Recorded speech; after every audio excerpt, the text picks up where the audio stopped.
Hello, everyone. Welcome back.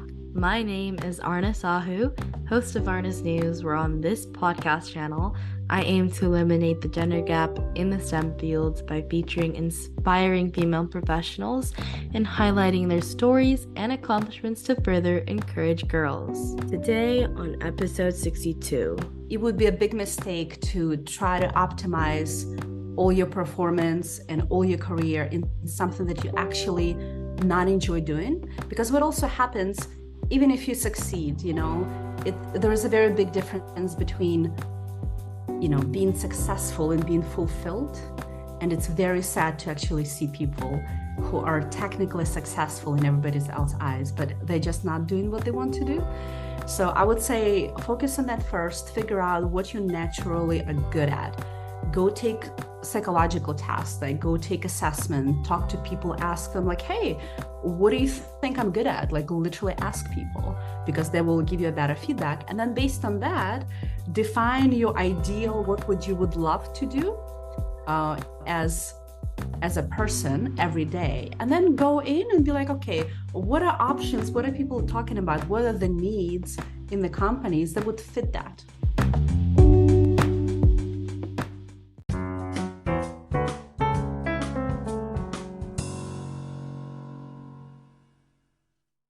Today on episode 62, I'm pleased to announce our guest, Kateryna Sytnyk.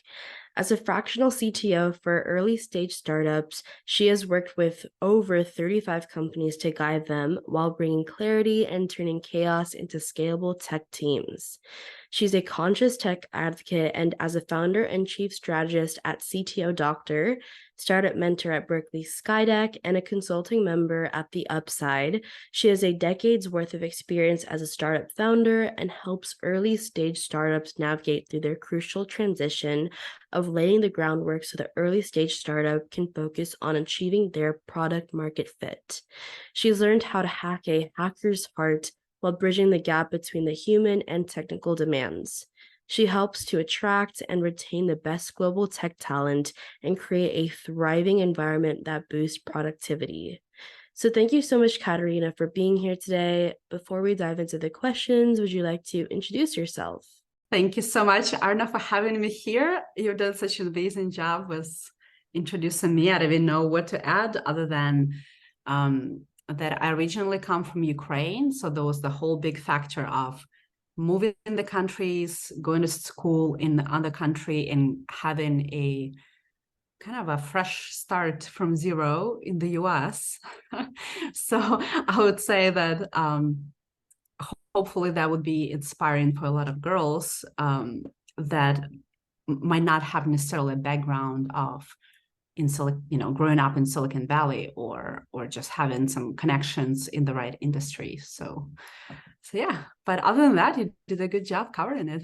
Thank you. Thank you so much. Yeah, so my first question for you is, tell us a bit about your career path. Yeah, definitely. So my career path was, as I mentioned, starting in Ukraine. I have a background in applied mathematics, come from the family of physicists. My granddad used to be a rocket scientist, so super brainy people in the family. But yeah, so when I went to school, though, I did not have the opportunities that are existing today. So I'm actually very excited for the new generation of leaders to have all these amazing pathways. But when I was starting, I literally had just two choices. I had like, okay, computer engineering or study economics. There was not even a choice. There was not even the thing of entrepreneurship in tech. And I couldn't pick for a long time because I was like, well, I love the human factor and being in life and bringing value this way, but also like the logic and the technical part. So it was super hard for me to choose. And if I had to, choose it now, that would be super obvious. I got to it eventually, but yeah, my career path was I went to applied math. I studied a lot of computer science with some minor in business. And then I won a green card lottery on the last year of the university. I moved to the US. And since then, I had probably like a dozen different titles from my very first job as database administrator, I think, developer, then different types of developers, product manager, project manager, CEO, CTO, business analyst, iOS developer, team lead, whatever you name it. So it was a very diverse background, and also I was self-made, just hustler entrepreneur, meaning I would just start quite a lot of different businesses, even when I still was in Ukraine. So I always had that mindset of, okay, let's make something happen, like bring people together, bring the value. So quite diverse background. And recently I had a few of my startups in Silicon Valley. And recently I'm helping people who are on the same pathways as me, basically, but a few years back, and trying to make their life a little bit easier than mine, because there's just no education for specifically early stage founders to like, hey, here's how you do things. So yeah, I'm working on fixing that. That's me.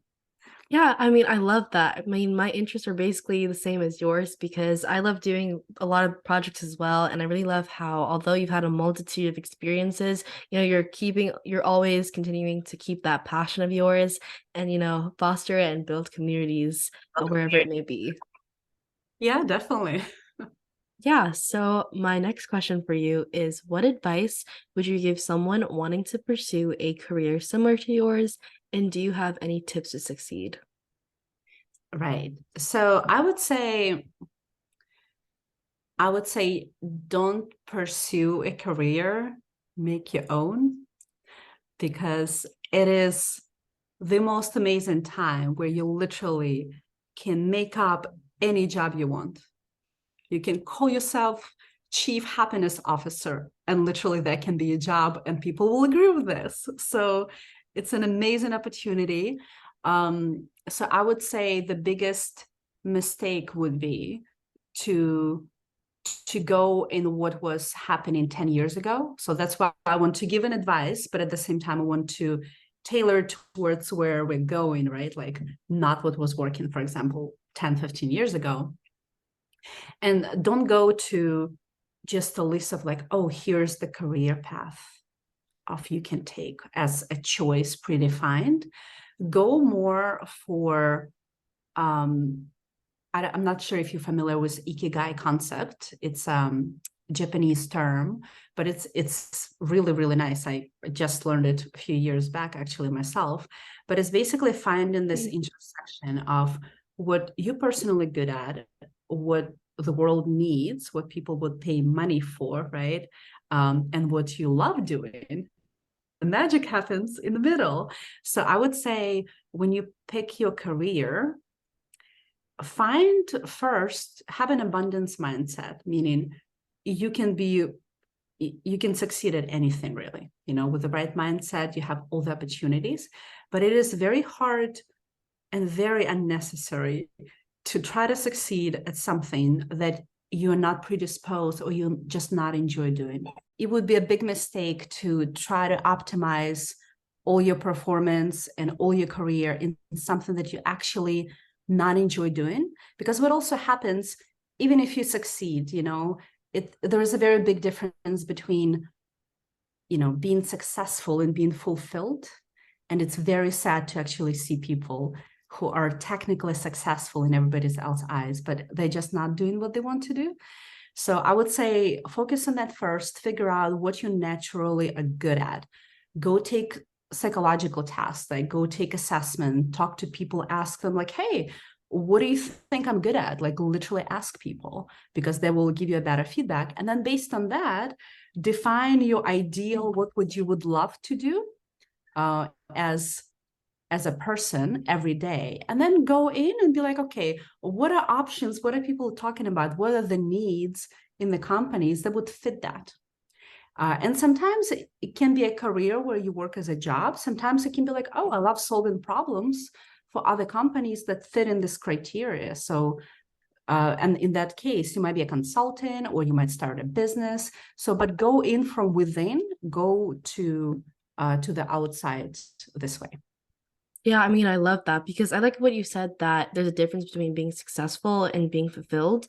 Because a lot of people think that once you made it at this one position or something, your life is set in stone, you're going to be happy. But if you're doing something that you don't really enjoy, then you really haven't found your life's purpose because that's kind of what a career is. You're going to be spending a lot of your time doing that. So if you don't have something that you enjoy as your career, you're going to live a miserable life. So, just try to find different types of places that you enjoy doing and try to accumulate that data, like personality tests and things like that, and try to find the things that could actually make you passionate with your career. Yeah, and I would add to that that one of the things I love with what you're doing right now is with you being a leader and just saying I'm going to start the thing. You're covering so many aspects because you're learning things on the court. And regardless of, if you decide to go work for some company, when they look at you and they look at the leadership skills, how you learn how to communicate with people, you learn how to reach out to people, you learn how to bring value and actually so many skills that are not really taught anywhere. So, and that's so much more valuable than any resume you can build up.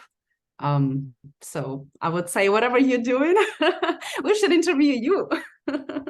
Oh, that's so sweet because like there's a lot of things that go on behind the resume, like the skills that you learn.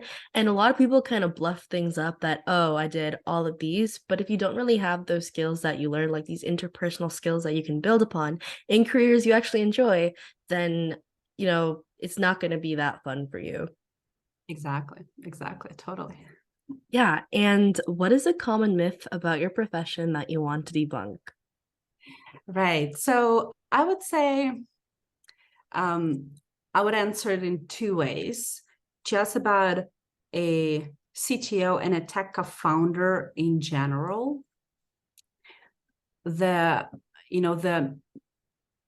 common myth, I would say, that it needs to be a two guys in a garage.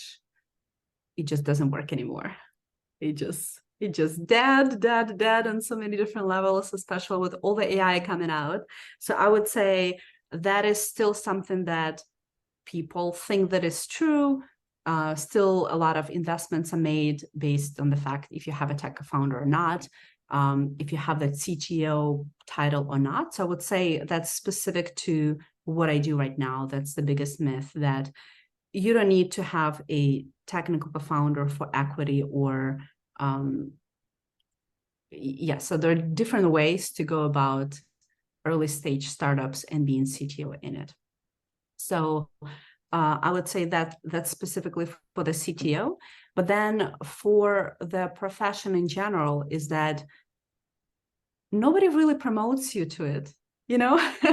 If you're going to wait for, what, I don't know, 10, 20 years for somebody to give you a title of CTO, like it's just not going to happen. So I would just say, if you're thinking like, oh, Kateryna does this fractional CTO thing, when I just started out, and I transitioned, when I was a first-time CTO, I transitioned from developer to the CTO. Nobody was like, Kateryna, this is your new title. It was just internal decision. Be like, well, I'm starting something new, and yes, I don't know things, but I'll figure it out.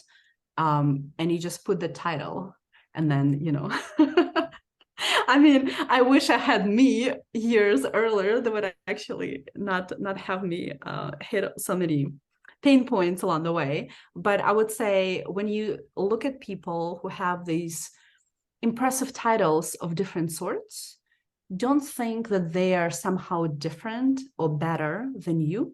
Just know that, hey, if you have the audacity to declare certain things, that sometimes can be half of the battle, because then you go in and you ask for help, but just you being like, you know what, this is what I'm going to do, that's already halfway there. So Yeah, there's like this one quote by Theodore Roosevelt that if you think of something, then you're already halfway there or something like that.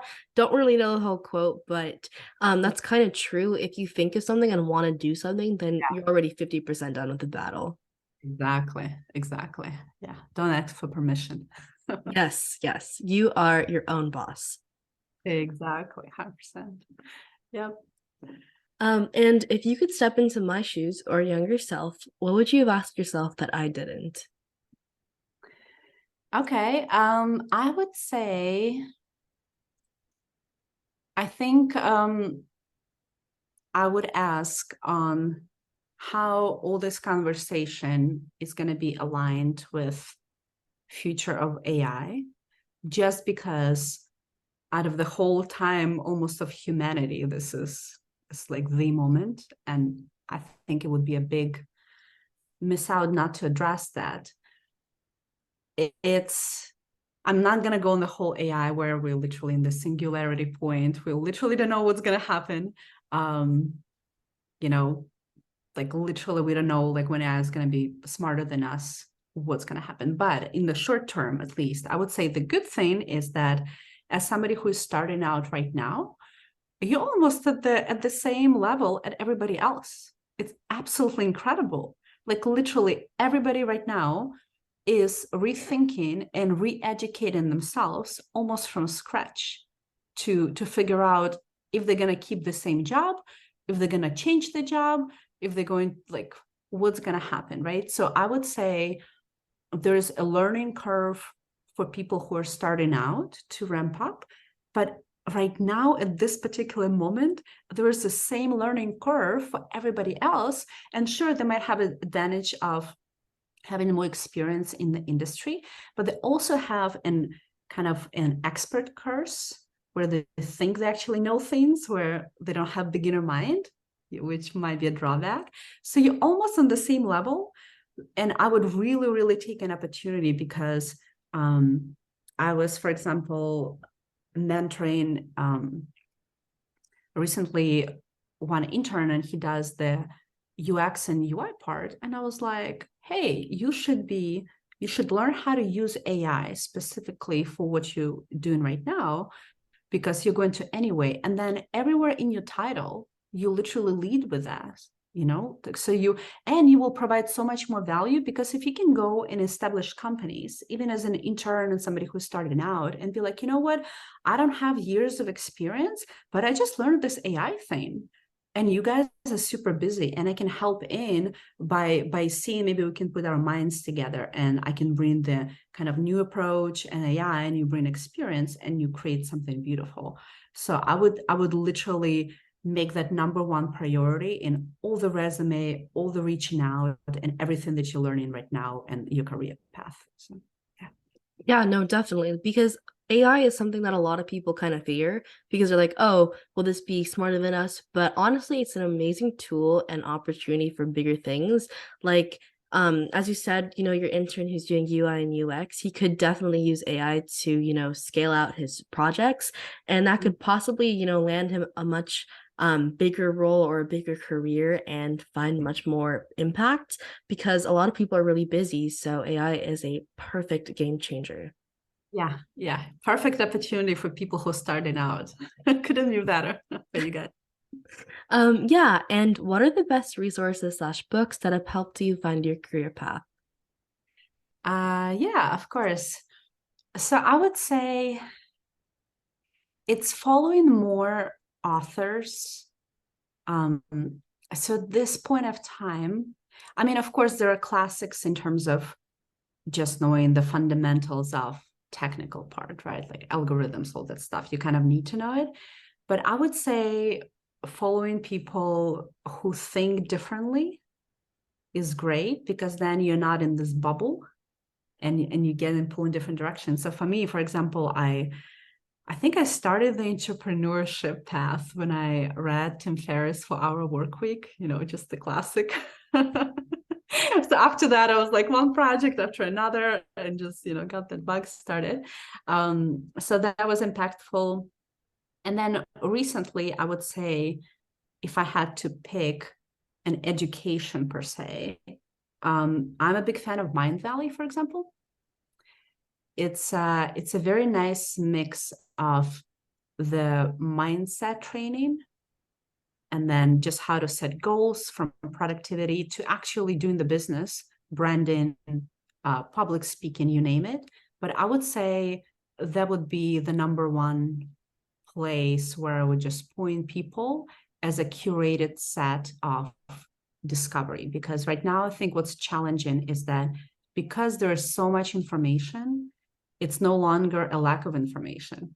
I was actually joking with my mom the other day because she's still amazed. She spends her day on YouTube. She's just still amazed of how she was growing up. There was literally in Soviet Union, there was the problem, there was not enough information. It wasn't available. So to get that piece of a book or somebody talking, that was incredible. And now it's the opposite. It's too much information. The problem is, how do you filter it? And especially with ChatGPT, right? Like they're just becoming overwhelming. So I would say focus on finding people that you follow, thought leaders, and follow them on YouTube, follow the podcasts, and then go from that recommendation versus following some curriculums maybe in schools that might be quite outdated. So yeah, and Mind Valley, yeah, I literally use it every day, and then follow directly people that would be in very different directions. So I follow people from, here's technology leaders, here's mindset leaders, some spiritual leaders, some literally like self-expression leaders. So in different directions, because you want to get different type of thinking in kind of like in your ecosystem and not be in the echo chamber. Yeah, that's really cool. I've never heard of Mind Valley. Is it a type of app? They have an app too, but it's a company. It's a learning and education company. Oh, Yeah, that's really cool. I'll definitely check that out. Yeah, but I really liked what you said that you should follow, types of thought leaders that are in your interest as well, but also kind of find people that might not think the same way as you because there's like a lot of different learning that a lot of people take in and filter out. So the things that they might filter in and think are important are maybe things that you filtered out. So you can always like talk with other people and find things that are within their interests that you might not have known about before. exactly. And I would add also being part of certain communities helps, because then you basically, your job is to establish the channels on how you get the information flowing to you, right? And then you just process that and decide what's relevant, what's not. But for example, even the community you mentioned, the Upside. So it's a community of consultants, and it's a lot of them are not necessarily in technology. So I get to connect with completely different mindset of people, and it's so fascinating. It takes me out of my bubble, be like, oh, this is part of life, and this is how it works. And so it's very, very important to have this kind of like thinking cross-pollination and establish those channels, those communities as well. Yeah, because there's like so much information that one person can take in. But if you're in several communities, then there's like a huge bandwidth of information and knowledge that you can, take in. Yeah, exactly. So diversify. Yes. And what do you think is a vital factor that shaped your career? What was your life before learning it, and what was your life after learning it? Good question. Let me bring up probably the latest big one. So I took a sabbatical in 2021. I did some traveling in Latin America and a lot of countries. And I did a lot of retrospection on life and, priorities, things like that. I would say the biggest outcome after that was that I switched my focus on external achievements and thinking like, oh, if only this person replied, or if something happened out there, or like if I figured out this technical system, then everything would be great. To realize that we live in the abundant world. There's literally, for every obstacle that you think why you cannot do something, somebody else in the worst position, they've done it. So everything that why you think you're not achieving certain things, whether internal, external, it's all internal blocks.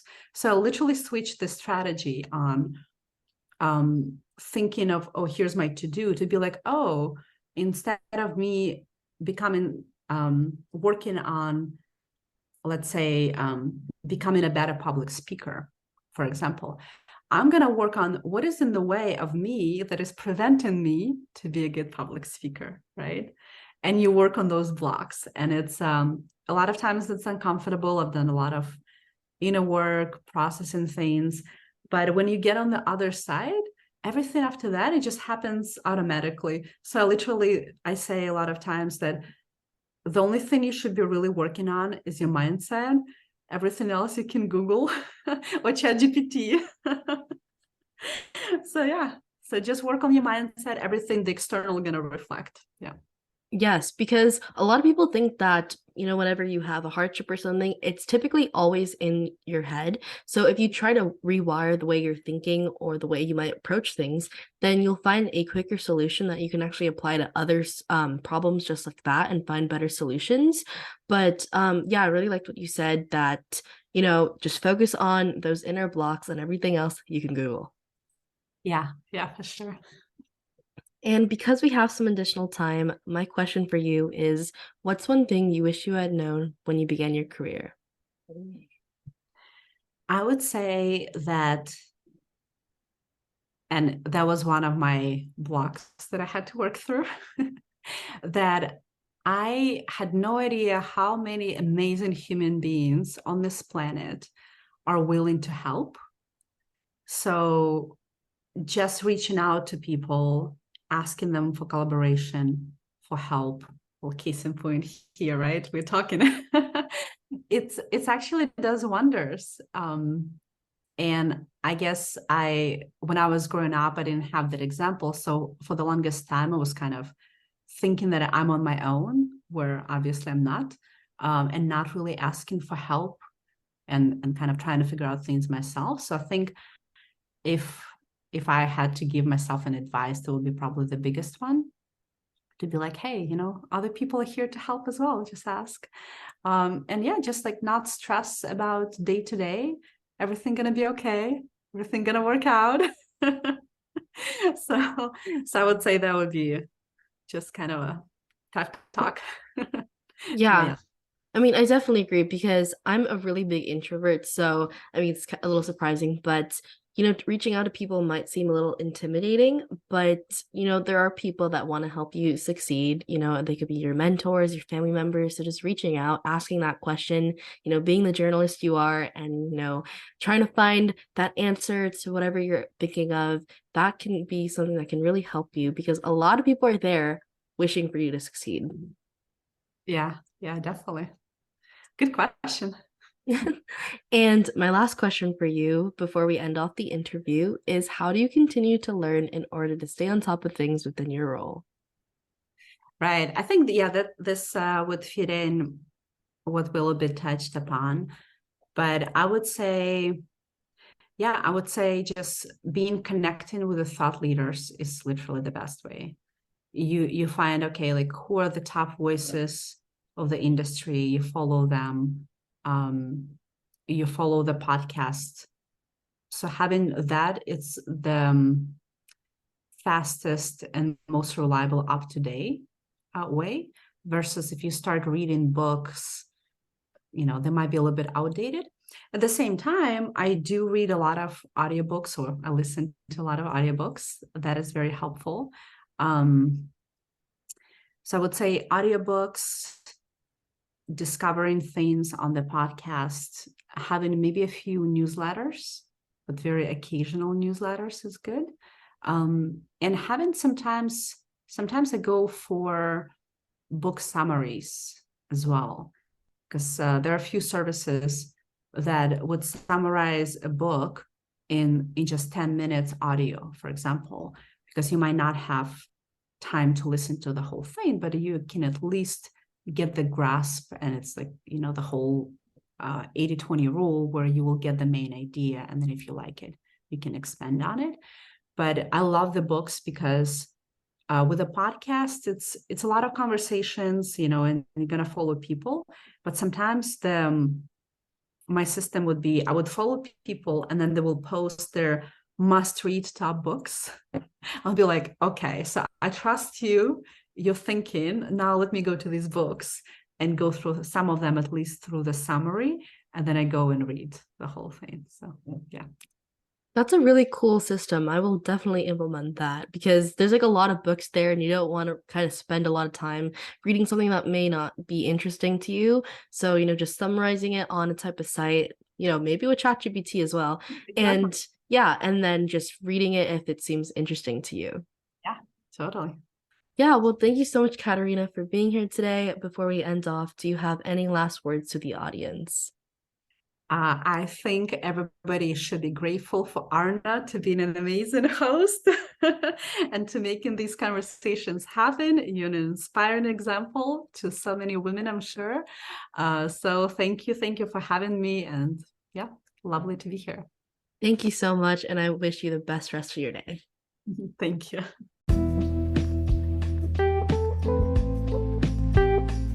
And here are my 3 cents on this episode with Katerina. 1. Diverse career paths are valuable. Her career path was diverse, encompassing roles from database administrator to CEO to CTO and so much more. This teaches us that having a varied skill set and being open to different opportunities can lead to a rich and fulfilling career. Embrace a mindset of adaptability and willingness to learn new roles and skills. 2. Creating your own path. Instead of merely pursuing a predefined career, she emphasizes the value of creating your own career path. This involves aligning your strengths, passions, market demand, and societal needs. It's about finding the sweet spot where your skills intersect with what the world requires. This advice underscores the importance of thinking creatively and shaping your destiny. 3. Seeking help and collaboration. One of the insights she shares is the importance of seeking help and connecting with others. She highlights that many people are willing to offer guidance and support.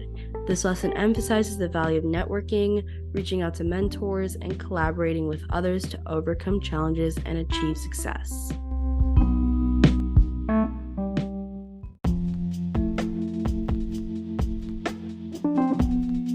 Thus, that concludes the episode for this week. If you want to know more about how I relate to these amazing topics, then stay tuned for upcoming episodes. A free way to support this show is by leaving it a 5-star rating and a review on the player you are listening to. Let me know what you enjoy about this podcast, as it's a chance to tell me what you love about the show, and it helps others discover it too. Once again, thank you for finding me, and I hope we stay in touch with each other. Dito, you're listening to Arna Sahu, the host of Arna's News. Toodles!